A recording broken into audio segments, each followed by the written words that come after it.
Now first, the simple present. This simple present form of verbs is very simple actually, and it is used to describe habits, unchanging situations, general truth or scientific fact, and also fixed arrangements.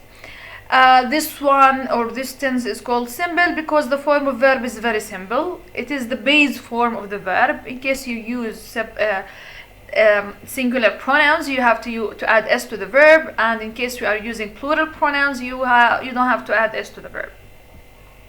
Now here we have some examples. To express habits or general truth, repeated actions or unchanging situations, emotions and wishes.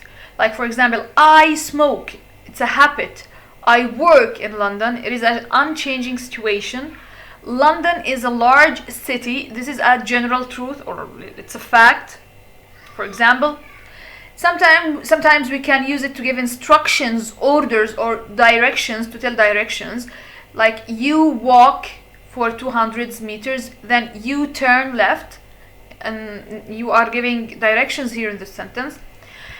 Sometimes we use it to express or to talk about fixed arrangements. We can talk about the fixed arrangements in two forms: the simple present, or sometimes in the future simple future. Now, like your exam starts at 9 o'clock. Also, we can use it for talking about scientific facts, like water boils it's at 100 centigrade. Now, what is the formation of simple present?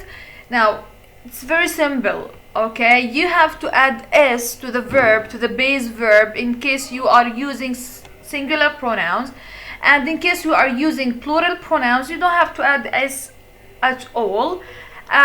In case you need to add not to the sentence, you can use do or does. Okay, but make sure that after do and does, you have to use the what? The infinitive form. For example, he goes to the library often.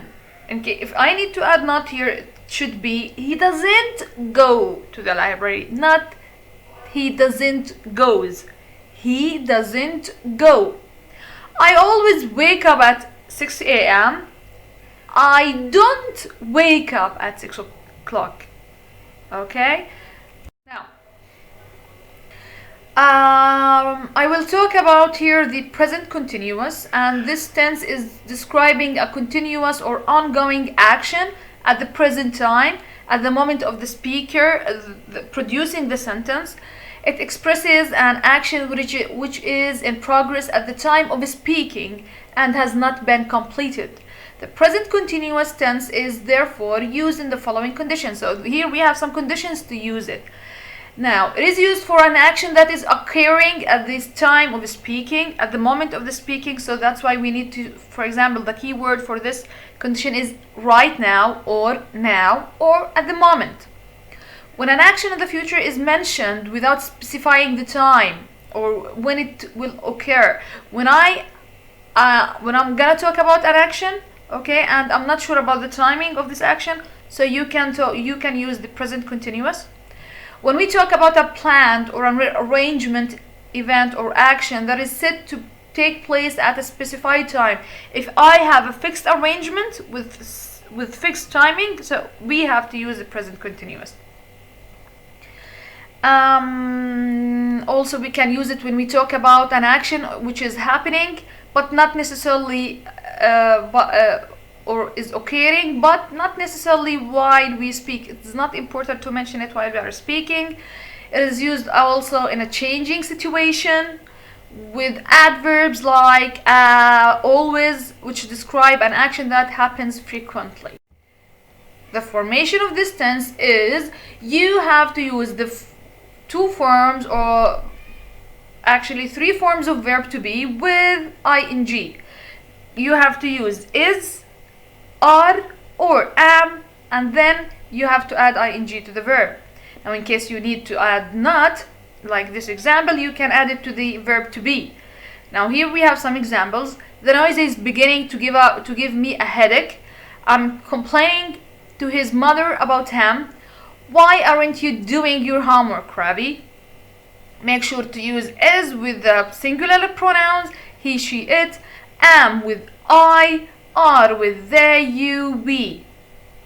Now, here you can see some keywords or helping words that will help you to specify or to identify the tense of the sentence, the tense of the verb. You have to find these words in any sentence, so I want you to read them carefully. Now we will talk about the present perfect. The present perfect is used in case of repeated actions, and those actions are happening in a period of time which is not important, and actions that began in the past but are not finished yet and will probably finish in the present as we speak. So here we are having two actions are happening in the past and completed are not completed yet, and the result of these actions are still happening at the present time. Now, it is commonly used in actions or events that began in the past and have continued into the present. They are used also to show an action that has been completed, to indicate a time period that has not yet finished. This tense is often used with the phrases that begin with "this is the first" or "second time" and so on. It is used to describe or express an action that is repeated in the past. So when we talk about a repeated action in the past, we use the present perfect. We use the present perfect also to indicate or to describe actions that have been completed in the recent past. The formation of this tense, you have to use has or have with the past participle form, as you can see. Now, when to use have? Have is used with plural pronouns like they, we, I, and you. Has is used with singular pronouns like he, she, it. In case you need to add not, you can add it to have or has, yet you have to use the past participle after them, even if you add not, like the examples here. We have known each other for a very long time. There haven't been many contenders for this role. Has there ever been a war during lifetime? I have just eaten. We have had the same car for 8 years. Now, to help you, I put here some keywords to help you to study this tense. Now, if you have for, since, already, just, yet, before, never, ever, you have to use the past perfect. Has, have with the past participle. Yet you have to think very carefully about the situation you have to imagine the situation of the sentence. That's it for today. Cannot wait to meet you in another period. Inshallah, I will tell you about your homework in the group. Wassalamu alaikum.